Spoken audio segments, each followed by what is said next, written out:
ছাত্রদেরকে নিয়ে আল্লামা সাইফুল মিথ্যা মামলার প্রতিবাদে রাজপথে নামলো। হাফেজ সাহেব একটা কৌশল করলো, যদি ছোট্ট ছোট্ট মাসুম বাচ্চাগুলোকে সামনের দিকে দেয় তাহলে হয়তো পুলিশদের দয়া হবে, পুলিশেরা গুলি করবে না। হাফেজ সাহেব আরেকটা কৌশল করলো, যদি আল্লাহর কালাম কুরআনুল কারীম বুকের সাথে বেঁধে দেওয়া হয়, পৃথিবীর এমন কোন পাষণ্ড ব্যক্তি নাই কোরআন শরীফের দিকে বন্দুক তাক করে গুলি করবে। কথা ঠিক না বেঠে? পৃথিবী যে যাই করুক না করো, আল্লাহর কোরআনটাকে সবাই সম্মান দেয়। কথা ঠিক না? আমার বন্ধুরা, হাফেজ সাহেব ছোট্ট ছোট্ট মাসুম বাচ্চাগুলোর সামনে আগায়া দিলেন। প্রত্যেক হাফেজের বাচ্চার বুকে কোরআন শরীফটা রুমাল দিয়ে বেঁধে দিলেন। এই কথা বলে যারা হাফেজ সাহেব হুজুর 20 জন ছাত্রকে নিয়ে মিছিল শুরু করে দিল। প্রত্যেকটা ছাত্রের বুকে আল্লাহর কোরআন। ওই হাফেজ ছাত্রের মাঝে একটা বাচ্চা ছিল, মাত্র 10 বছর বয়স, 18 পারার কোরআনের হাফেজ। আমার এই ময়দানে মোল্লা পাড়ানো পর হাফিজিয়া মাদ্রাসার অসংখ্য ছাত্র বন্ধুরা এসেছেন, যুবক বন্ধু সহ। আল্লাহর নবীর মহব্বতে আলেম ওলামার পক্ষ নিয়ে দুনিয়ার থেকে আল্লাহ কি মর্যাদা দেন, বিপক্ষে নিয়ে বিরুদ্ধচারণ করলে আল্লাহ কি শাস্তি দেন, শুনে যান। আমি সংক্ষিপ্ত সময়ের ভিতরে শেষ করে দিব, আম্মা জানেরা গভীর মনোযোগ সহকারে শুনবেন। এবার হাফেজ সাহেব রাজপথে মিছিল শুরু করেছে। মিছিল করতে করতে সদর উপজেলায় পৌঁছে গেছে। পুলিশ ব্যারিকেড দিয়েছেন। হাফেজ সাহেব হুজুর চিন্তা করলেন, আমাদের কারোর কাছে তো কোনো অস্ত্র নাই, কোনো দাও নাই, কোরআন নাই, কোনো ধারার অস্ত্র নাই। আমাদের কাছে আছে শুধু আল্লাহর একটা কোরআনুল কারীম। নিরস্ত্র আমরা হাফেজ বাচ্চারা, অবশ্যই আমাদের দিকে পুলিশ কোনোদিন বন্দুকের গুলি করতে পারে না। এবার হাফেজ সাহেব ছাত্রদেরকে বলল, সামনে অগ্রসর হও।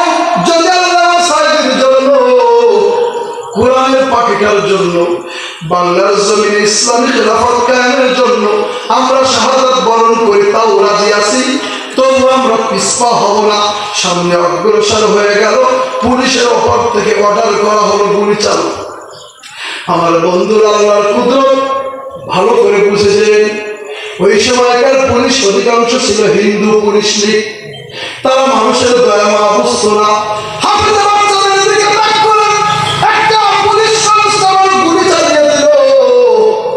গুলিটা লাগবে না, লাগবে না।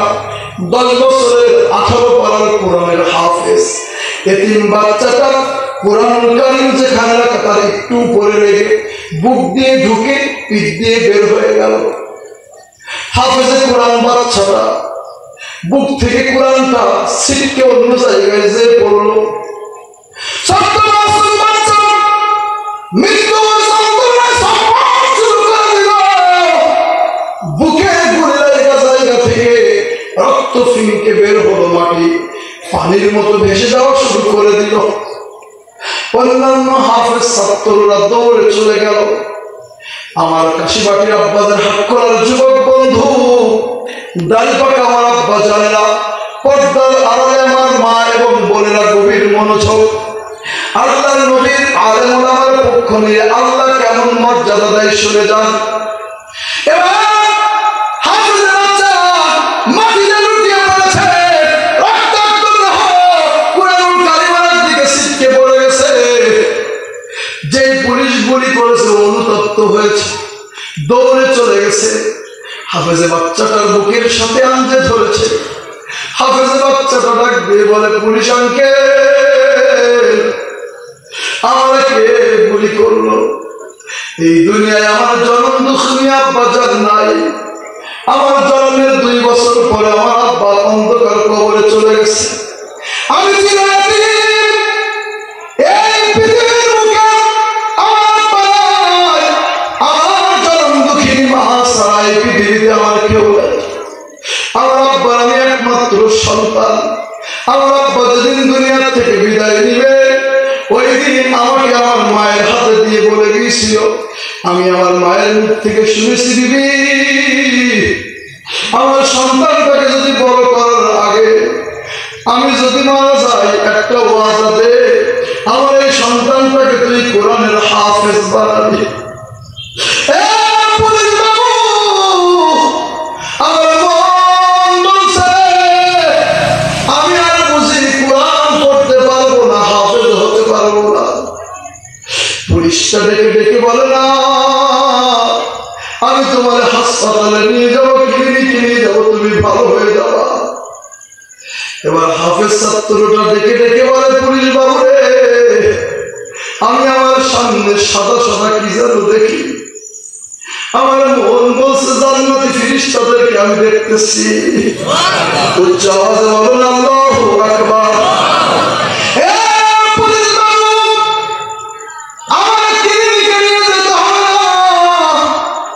একটা কথা তোমার আমি জানাই দিতে চাই, শোনো।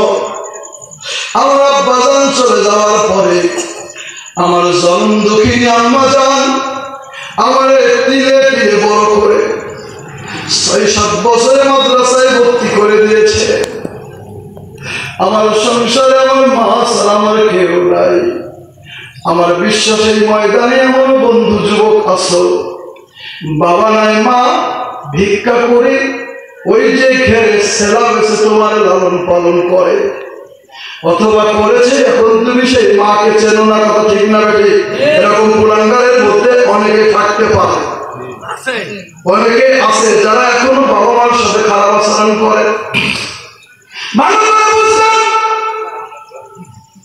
আমার বন্ধুরা, এবার ছোট্ট মাসুম বাচ্চা 10 বছরের 18 পারার কোরআনের হাফেজ ডাক দিয়ে দিয়ে বলে, পুলিশ বাবু,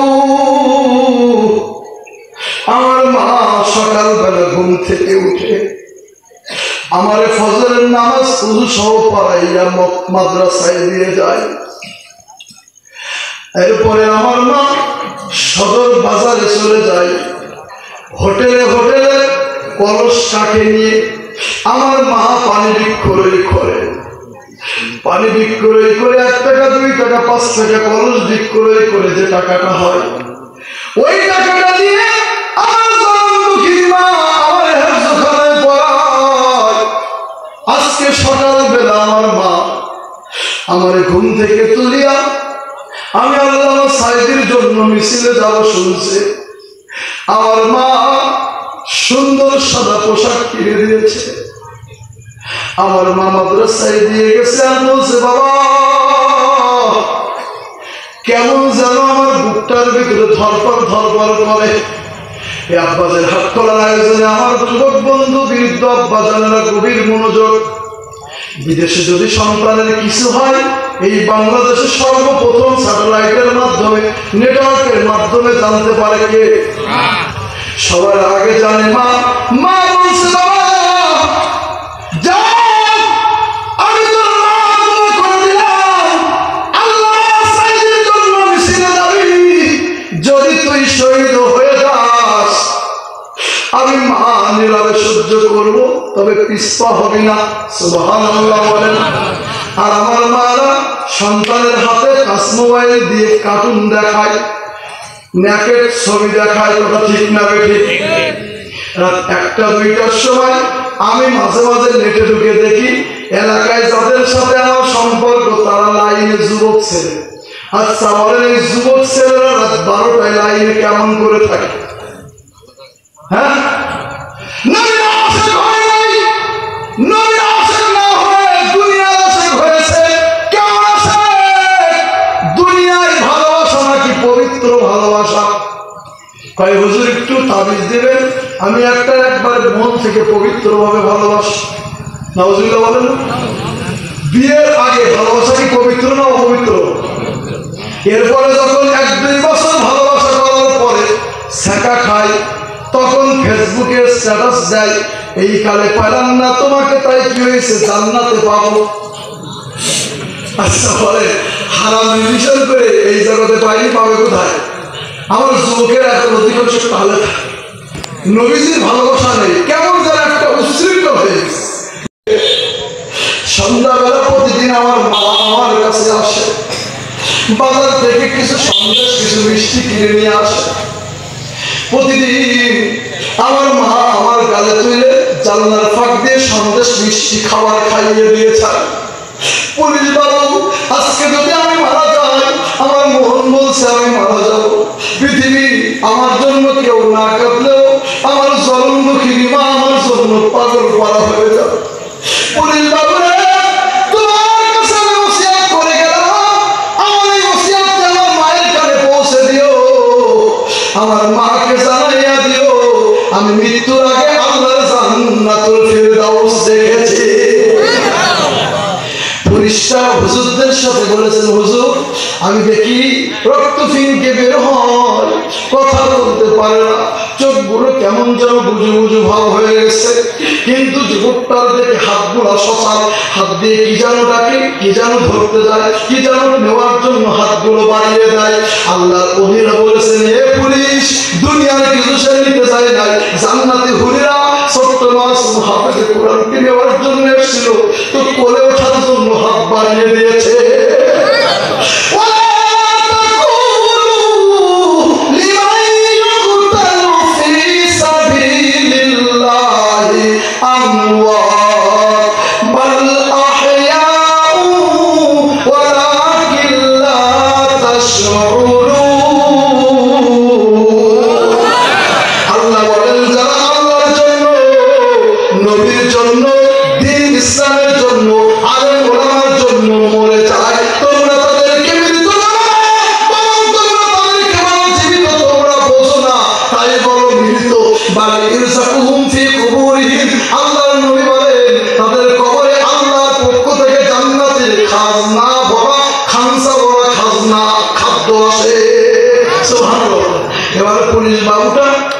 শেষ একটা ওসিয়ত করলেন, ওই 10 বছরের 18 পারার কোরআন হাফেজ দেখে ডেকে বলে, পুলিশ বাবু আমার যে গুলি করে আমার মায়ের বুক খালি করে দিয়েছে, আল্লাহ জানো ওই পুলিশটার বুক ও কোলও খালি করে দেয়। সুবহানাল্লাহ বললেন না? হাফেজে কোরআনের বদদোয়া লেগে গেছে। লম্বা কথা 2 মিনিটে শেষ। এবার রমজান মাসের ছুটি হয়েছে, পুলিশ কনস্টেবল বাসায় গ্রামের বাড়িতে গেছে, একমাত্র পরিচয় টুকরা একটা 5 বছরের মেয়ে সন্তান, ফুটফুটে চেহারা, বাবা মায়ের খুব আদরে। পুলিশ বেচারা বাজারে গেছে খাদ্য শস্য কিনতে, স্ত্রী গেছে পাড়ায় একটু গল্প করতে। 5 বছরের শিশুটা হাঁটতে হাঁটতে হাঁটতে হাঁটতে পুকুর পাড়ে গেছে, হঠাৎ করে পা পিছলে পুকুরের ভিতরে পড়ে গেছে, ডুবে গেছে। হঠাৎ করে কন্যা সন্তানকে খোঁজার জন্য এসেছে, কোথাও খুঁজে পায় না, কোথাও খুঁজে পায় না। আব্বাজান বাজার থেকে খাবার আনছে, বাড়ির পথের মুখে এসে তাকে বিবি হাত ধরে করে দাঁড়িয়ে আছে, ডাক দিয়ে বলছে, গ্রামের স্বামী গো, আমাদের ময়নাকে কি তুমি নিয়ে গেছো কেন, কি হয়েছে? ময়নাকে 2-3 ঘন্টা খুঁজে পাওয়া যায় না। পুলিশ বেচারা বলে, বুঝি ওই হাফেজে কোরআনের বদদোয়া লেগে গেছে। আমার মন বলছে আমার বুকের মালিক আল্লাহ কেড়ে নিছে। বলতে বলতে কয়, খোঁজো খোঁজো, কোথাও খুঁজে পাওয়া যায় না, রাস্তাঘাট দোকানপাট পাওয়া যায় না। পুলিশ জাল নিয়ে আসো, পুকুর ঘাটে একটু জাল টানা দাও। পুকুরে জাল টানা দিয়ে দেখে নিজের 5 বছরের কলিজার টুকরা সন্তান পানির তলায় ডুবে মরে ফুলে আসে।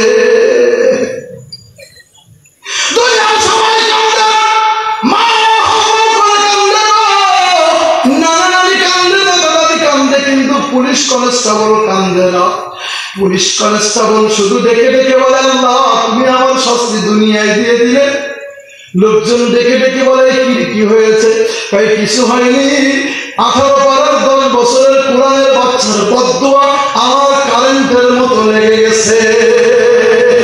এজন্য আমি বলবো, আজকের পরে আর জীবনে কোনোদিন কখনো আলেম ওলামা, হক্কানি ওলামায়ে কেরাম, পীর মাশায়েখ, মসজিদ মাদ্রাসা, নবীর প্রেমিক ইসলামী আন্দোলনের কর্মীর বিরুদ্ধে যাব। আল্লাহ আমাদের সবাইকে তৌফিক দান করুন, সকলে বলি আল্লাহুম্মা আমিন। ভারতের নূপুর শর্মা নবীন কুমার জিন্দার যখন নবীর বিরুদ্ধে কটূক্তি করেছিল, আমরা এই মসজিদ থেকে, যার যার মসজিদ থেকে প্রতিবাদের মিছিল নিয়ে রাজপথে নেমেছিলাম। কথা ঠিক না বেটি?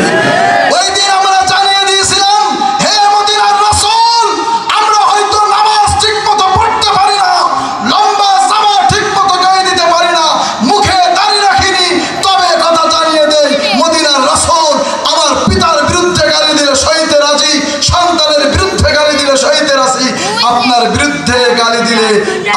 সইতে রাজি না। কথা ঠিক না? কারা কারা রাজি না? তুই হাত জাগিয়ে বলুন লিল্লাহে তাকবীর, লিল্লাহে তাকবীর। আপনি আমার নবীজি জামাতের নবী, আমলিগের নবী, বিএনপির, জাতীয় পার্টির, এনসিপির, চরমনাই, তাবলীগ, সুন্নি, ওয়াহাবি, আটরশি, ফুরফুরা, জৌনপুরি, মাইজ ভান্ডারি ব্যক্তিগত নবী না নবী সবাই? আমরা যেই যেই দল করি না কেন নবীজির ব্যাপারে আমরা সবাই ঐক্যমত। কথা ঠিক না বেটে? এজন্য সাহাবায়ে কিরাম রাদিয়াল্লাহু তাআলা আনহুম আজমাইনগণ নবীজির সাথে যদি কেউ বেয়াদবি করত সব কিছু মানতে রাজি ছিল, নবীজির ব্যাপারে বেয়াদবি করলে রাজি ছিল না। আমার বন্ধুরা ঠিক তেমনি আল্লাহর নবী হলেন শেষ নবী, আখিরি নবী। নবীজি বলেন লাউ কানা বাদি নবিয়ান লাকানা ওমর, আমার পরে নবী হলে ওমর হতো। তবে শোনো, আনা খাতামান নবিয়্যিন, আমি হলাম শেষ নবী, লা নবিয়্যা বাদি, আমার পরে আর কোন নবী আসবে না। কথা ঠিক না বে ঠিক? তবে শোনো, আল উলামাউ ওয়ারাসাতুল আম্বিয়া, নবীজি বলেন আমার পরে নবীদের উত্তরাধিকারী হলো উলামায়ে কেরাম। কথা ঠিক না বে ঠিক? সুতরাং নবীজির পরে আমরা এখন কাদের সম্মান করব? সবাই বলেন আলেম ওলামা। আমরা কি আলেম ওলামার সম্মান করি? অধিকাংশ মানুষ আমরা আলেম ওলামার সম্মান করি না। আল্লাহর কসম, এই যুগে নবী আসলে তারাও নবীকে সম্মান করতো না। কথা ঠিক না বেঠিক? যারা এই যুগে আলেম ওলামার সম্মান করে না, এই যুগে যদি নবী আসতো তারা আবু জেহেল, উতবা, সাইবার সাথে তাল মিলিয়ে চলতো, নবীর পক্ষ নিত না। কথা ঠিক না বেঠিক? সুতরাং আমরা আমাদের আজীবন আলেম ওলামার সাথে থাকবো তো ইনশাআল্লাহ? আলেম ওলামার সাথে থাকবো। আর একটা কথা, কখনো কারোর সাথে জুলুম করব না। কথা ঠিক আছে? আলেম ওলামাদের সাথে তো জুলুমই করবই না, সাধারণ মানুষের উপরে জুলুম করব না। দেখেন আমার সময় শেষ, জাস্ট 11টা 7 মিনিট বাকি আছে। 11টার দিকে আমাদের স্বেচ্ছাসেবক যারা আসো দেন একটা প্রমাণ আমি আপনাদেরকে শুনিয়ে যাই, খুব মনোযোগ দিয়ে শুনুন। 2013 সাল বাংলার কিং সম্রাট, মুকুটহীন সম্রাট, কোরআনের পাখি, যিনি 50টা দেশে কোরআনের তাফসীর করেছেন, যার হাতে 1600 অমুসলিম কালিমা পড়ে মুসলমান হয়েছেন, যাকে মিথ্যা মামলা দিয়ে 12টা বছর জেল খাটিয়েছেন, তার নামটা কি সবাই বলেন? সবাই বলেন আল্লামা সাইদি রহমাতুল্লাহি আলাইহি। 2013 সালে সাইদি সাহেবের মৃত্যুদণ্ডের রায় হলো। গোটা বাংলাদেশে, গোটা বিশ্বে প্রতিবাদে তাওহীদি জনতা ফুঁসে উঠল। মসজিদ, মাদ্রাসা, খানকার থেকে দলে দলে তাওহীদি জনতা প্রতিবাদ মিছিল শুরু করে দিল। কথা ঠিক না বে ঠিক? আমার বন্ধুরা গভীর মনোযোগ, স্বেচ্ছাসেবক যারা আছো, ফরজ। আল্লাহর নবী বলেন আমার যে উম্মত যৌবনকালে দাড়ি ওঠার সাথে সাথে দাড়ি মোবারক রেখে দিবে, আমি নবীজি ঘোষণা দিলাম কিয়ামতের ময়দানে আমার ওই উম্মতটাকে আমি নিজে ধরে জান্নাতে পৌঁছে দেব। সুবহানাল্লাহ, জোরে বলুন। এখন এই ময়দান থেকে আমি মোনাজাতের আগে মাত্র একজনকে দেখতে চাবো, যে নবীজির মহব্বতে আজকের এই আব্বাসের হাটখোলা মাহফিলটাকে সাফল্যমণ্ডিত করার জন্য যার ওসিলায় দোয়া, সে দাঁড়িয়ে বলবে অথবা হাত তুলে বলবে, হুজুর আমি আজকের পরে বিশ্ব নবীর মুখ বরাবর, চেহারা বরাবর আর কখনো দাড়ি বা ছুরি বা কেচি লাগাবো না। নিয়ত করেন মনে মনে। কথা ঠিক না বে ঠিক? পারবেন একজন ইনশাআল্লাহ? আছে কেউ? হ্যাঁ, একজন মুরব্বী ক্লাসের যে দাঁড়িয়ে বলবেন আজকের এই মাহফিলটাকে ধন্য করবেন যে আমি নবীজির মহব্বতে দাঁড়িয়ে রাখবো। কেউ আছে? কেউ নাই? হ্যাঁ হ্যাঁ, একজন। ও সবাই দাঁড়িয়ে রাখা এখানে? আচ্ছা, আমি যার দেখতেছি তার দিকে তাকায় বলবো যে আপনি কি রাখবেন? এবার আমার দিকে তাকান, আমি একটু বলি। নবীজি সাল্লাল্লাহু আলাইহি ওয়াসাল্লাম বলেছেন যে ব্যক্তি দাড়িতে ছুরি বা কেচি লাগায় সে কেমন যেন আমি নবীজির চেহারা মোবারকে লাগাই। এবার একটা ঘটনা বলবো, এরপর মোনাজাতের দিকে যাব। আমার ভালো মনে আছে, আমি তার ছাত্র, সারসিনা দরবার শরীফের একজন বড় মুরিদ, তিনি হলেন বরিশাল বিভাগের জাস্টিস ছিলেন, বিচারপতি ছিলেন। তো উনি খুব চেহারা সুন্দর, খুব ভালো মানুষ। তো উনি দাড়ি চাচত। তো তাবলিগ জামাতে যে 3 দিনে যাওয়ার পরে নিয়ত করেছে দাড়ি রেখে দিব। তো 3 দিন থাকার পরে এক চিল্লা 40 দিন দিয়ে আসছে। এখন 40 দিনই দাড়ি লম্বা হয় না খাটো হয়? আমার বন্ধুরা, ওই বরিশালের বিচারপতি 40 দিন দাড়ি রেখেছে, সুন্দর দাড়ি। 40 দিন পরে বাসায় আসছে, ভিআইপি বাসা, কলিং বেল চেপেছেন, ভিতর থেকে গিন্নি বের হয়ে আসছে। কথা বলে না, ওদিকে তাকান না, ওদিকে তাকান। বের হওয়ার পরে 2 তলার উপর থেকে দেখে একজন চাচা নিচে দাঁড়ানো। ডাক দিয়ে বলে, কে গো চাচা, তুমি কেন আমার বাসায় এসেছো? নিচ থেকে ডাক দিয়ে বলে, ও প্রাণের বিবি, আমি দুনিয়ার কোন সাধারণ চাচা না, তোর চাচা। স্ত্রী বলে, 2 তলার উপরে আসি, নিচে দরওয়াজায় তালা লাগানো আছে। আমি আদেশ করছি এক্ষুনি নাপিতের কাছে যাও, সেলিনের কাছে যাও, দাড়ি কেটে এসো। যত সময় পর্যন্ত ক্লিন করে না আসবা তত সময় পর্যন্ত দরওয়াজা খোলা হবে না। এখন 40 দিন পরে বিবির কাছে আসছে, অন্যরকম একটা ফিলিংস। চিন্তা করলো, স্ত্রী যেহেতু বলছে, হুজুরের কথা মতো তো রেখেছিলাম, এবার একটু দাড়িটা কেটে আসি। তো সেলুনের কাছে গেছে, দাড়ি চেষে রাত্রে স্ত্রীর পাশে থাকছে। গভীর রজনী, হুজুর নিজে বলছিলেন, নলতা আহসানিয়া মিশনে সুফিবাদ একটা সম্মেলন হয়েছিল, ওই সম্মেলনে হুজুর বলছিলেন, আমার ভালো মনে আছে, হুজুর বলতেছে রাত্রে স্ত্রীর সাথে গল্প গুজব করে স্ত্রীর পাশে শোয়া। হঠাৎ করে দেখি আমার ঘরটা অন্ধকার ছিল, অন্ধকার ঘরের ভিতরে নূরের আলো হঠাৎ জ্বলে উঠল। আমি লক্ষ্য করে দেখি ঘরের ভিতরে গোলাপ ফুলের পাপড়ির উপরে দাঁড়ানো, মাথায় সবুজ রঙের পাগড়ি, পরনে সাদা ধবধবে পোশাক, কি নূরানি চেহারা। এত সুন্দর মানুষ আমি জীবনে কোনোদিন দেখিনি। স্বপ্ন যোগে তাকাইয়া দেখি ওই মানুষটার চেহারা মুবারক থেকে টপ টপ টপ টপ করে রক্তের ফোঁটাগুলো পরে সাদা পাঞ্জাবি লাল হয়ে যাচ্ছে। আমি ঘুমের ভিতরে জিজ্ঞেস করলাম, কে গো ভাই? আমি আর আমার স্ত্রী শোয়া এই ঘরের ভিতরে, আপনি এসেছেন? ওই লোকটা, আগন্তুক লোকটা, গোলাপ ফুলের পাপড়ির উপরে দাঁড়ানো ব্যক্তিটা ডাক দিয়ে বলে, হে জাস্টিস, এখান থেকে 40 দিন আগে ওস্তাদ হুজুরদের মুখ থেকে বয়ান শুনে দাড়ি রেখেছিলি, আজকে বিবির কথা মতো দাড়ি চেষে বাসায় ফিরে শুয়ে আসিস। দেখ, তুই তো দাড়ি চেষেছিস সেলুনের কাছে। ওই সেলুনের নাপিত যখন তোর চোয়ালে দাড়িতে যখন খুর টানতেছিল, ওই খুরটা তোর চোয়ালে টানিনি। এই তাকাইয়া দেখ, আমি মদিনার রসুলের চোয়ালে খুর টেনেছে। নাউজুবিল্লাহ মিন যালিক। ঘুম ভেঙে গেল।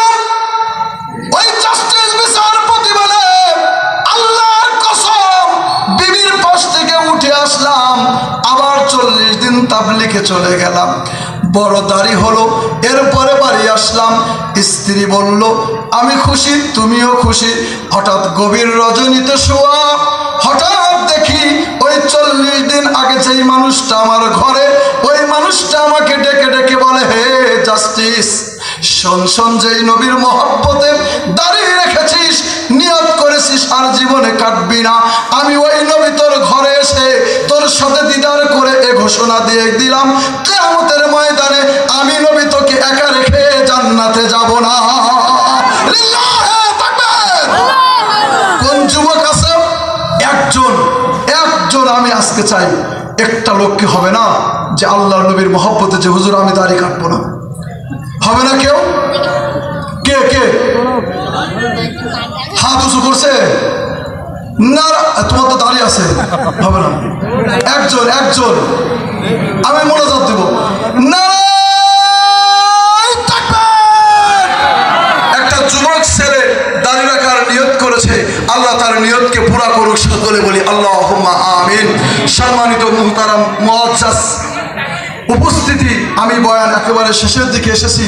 আমি একটা আবদার রাখবো, আপনি যা করেন তা করেন, নামাজ যদিও একটু কম পড়েন, সময় মতো মসজিদে এসে আদায় করতে পারেন না, তবে একটা আবদার আপনাদের কাছে রাখবো, সেটা হলো নবীজির মোহাব্বত আমার অন্তরে সবচাইতে বেশি থাকবে। কথা ঠিক না বেঠিক? উচ্চ আওয়াজে বলেন ঠিক না বেঠিক? আমার উপস্থিতি, আমরা হয়তো নামাজ ঠিক মতো পড়তে পারি না, তবে আমরা আল্লাহর নবীকে সবাই মন প্রাণ দিয়ে ভালোবাসে। কথা ঠিক না বেঠিক? যেটা আমরা ইতিমধ্যেই দেখিয়ে দিয়েছি, যখন ফিলিস্তিনের, যখন ফ্রান্স, আলহামদুলিল্লাহ লাখো কোটি দুরূদ সালাম পেশ করি সাইয়্যিদুল মুরসালিন খাতামুন নবিয়্যিন জনাবে হযরত মুহাম্মদুর রাসূলুল্লাহ। সবাই জবান খোলেননি, বলেন সাল্লাল্লাহু আলাইহি ওয়াসাল্লাম। আজকের এই বিশাল সিরাত মাহফিল করতে আমাদের কাশিবাটি আব্বাদের হাটখোলা মসজিদের সম্মানিত সভাপতি সাহেব থেকে শুরু করে দায়িত্বশীলগণ, মসজিদ কমিটি, মুসল্লি, বিশেষ করে কাশিবাটি আব্বাদের হাটখোলা, বলেন তো ইয়া রাসূলুল্লাহ। আরো উচ্চ আওয়াজে বলেন ইয়া রাসূলুল্লাহ। এবার শোনেন, আজকের এই অনুষ্ঠানে যারা এসেছেন, সহযোগিতা করেছেন, এখনো বসে আছেন, তাদেরকে কি হবে? আশা আর সাল্লামা মান আহাব্বা সুন্নতি ফাকাদ আহাব্বানি ওয়া মান আহাব্বানি কানা মাইয়া ফিল জান্নাহ। বলেন সুবহানাল্লাহ। আল্লাহর নবী রাহমাতাল লিল আলামিন, বিশ্ব নবী হাদিসে পাকে বলেন, যে ব্যক্তি আমাকে ভালোবাসবে সে কেমন যেন আল্লাহকে ভালোবাসলো। যে ব্যক্তি আমার সুন্নাতকে আঁকড়ে ধরলো, আমার সুন্নাতকে ভালোবাসলো, সে কেমন যেন আমি নবীকে ভালোবাসলো। আর আমার যে উম্মত আমাকে ভালোবাসলো, আমি নবী আমার পবিত্র জবানে 63 বছরে যিনি একটা মিথ্যা কথা বলেননি, ওই নবী ঘোষণা দিলেন, ওই আমার উম্মত আর আমি একই জান্নাতে 2 আঙ্গুল একত্রিত করে বলেন এভাবেই থাকবো। নবীর সাথে জান্নাতের বাসিন্দা হতে চান কারা কারা? 2 হাত জাগিয়ে বলুন। হাতটা একটু নাড়া দিন। আল্লাহ ভিডিও করে নিক, ফেরেশতা ভিডিও করুক, দোয়া করি এই দুখানা হাত যেন আল্লাহ জাহান্নামের আগুনে না জ্বালান। বলেন আল্লাহুম্মা আমিন। আমার বন্ধুরা, আজকের এই কাশিবাটি আব্বাসের হাটখোলা জামে মসজিদে সিরাত মাহফিলের আয়োজনে আসতে পেরে আপনারা বলেছেন, খুশি হয়েছেন। শুনুন, আল্লাহর নবী রহমাতাল লিল আলামিন জানিয়ে দিয়েছেন, আমার যেই উম্মত ফিতনা ফাসাদের যুগে রব্বানা ফাগফির লানা যুনুবানা ওয়া কাফির আন্না সাইয়্যাতিনা ওয়া তাওয়াফানা মাল আবরার। রব্বুল আলামিন, আয় আল্লাহ 2025 সালের আয় আল্লাহ পবিত্র সিরাতুন নবী মাহফিলে এই কাশিবাটি আব্বাসের হাটখোলা ময়দানে অসংখ্য অগণিত কিশোর থেকে শুরু করে যুবক বন্ধু, দাড়ি পাকা মুরব্বীদেরকে নিয়ে আমার বাম পাশে বসা মুরব্বী ওস্তাদ হযরত মাওলানা নূর বক্কর সাহেব হুজুরের হাতের ওসিলায় রব্বুল আলামিন, আমরা যারা হাত তুলেছি, আয় আল্লাহ দুখানা হাতের ওসিলায় আমাদের প্রত্যেকের জিন্দেগীর तमाम गुनाह খাতাগুলো মাফ করে দিন রব্বুল আলামিন। আয় আল্লাহ, জীবনে বালেগ হওয়ার পর থেকে নিয়ে আজ অবধি পর্যন্ত আমরা যে সকল গুনাহগুলো করেছি,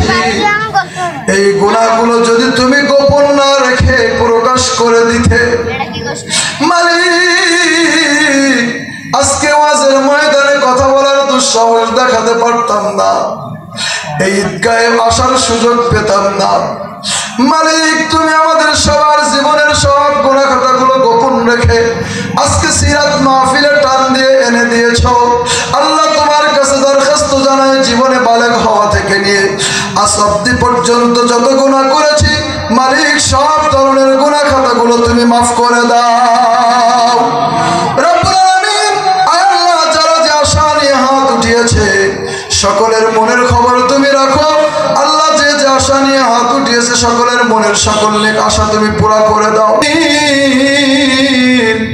এই কাশিবাটি আব্বাদের হাট করা ঈদগাহ ময়দানে, আয় আল্লাহ, ফাঁকা ময়দানটার দিকে তুমি তাকাইয়া দেখো, কে যেন বাবা হারাইয়া, কে যেন জনম দেখিনি মা হারাইয়া হাত উঠাইছে। আয় আল্লাহ, আমার যে বন্ধুটা বাবা মা হারাইয়া হাত উঠাইছে মালিক, তাদের প্রত্যেকের আব্বা আম্মার কবর তুমি জান্নাতের টুকরা বানাইয়া দাও। আয় আল্লাহ, আমি একটা এতিম সন্তান, 2020 সালে 24শে মার্চ, আয় আল্লাহ, আমি আমার জনম দুঃখী আব্বা জানরে দুনিয়ার জমিন থেকে বিদায় দিয়েছি। আমরা 3 ভাই যখন মাদ্রাসায় পড়তাম আমরা দেখতাম আমার বাবা প্রচন্ড শীতের দিনে রাত 1টা 2টার সময় হাতে একটা লাঠি নিয়ে বোরাকের চাষ করতো, বোরাকের পানি কাটতে যেত। মাঝে মাঝে জিজ্ঞেস করতাম, আব্বা তোমার কি ভয় লাগে না? আব্বাজান ডেকে ডেকে বলতো, ভয় লাগলে তোদের মাদ্রাসার পড়াশ কেমন করে দিও।